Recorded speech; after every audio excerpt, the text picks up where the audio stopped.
Hello guys, welcome back to another video.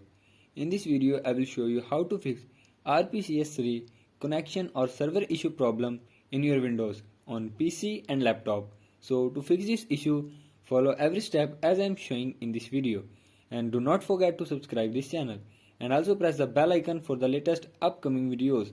Hope so this will fix your problem and help you a lot.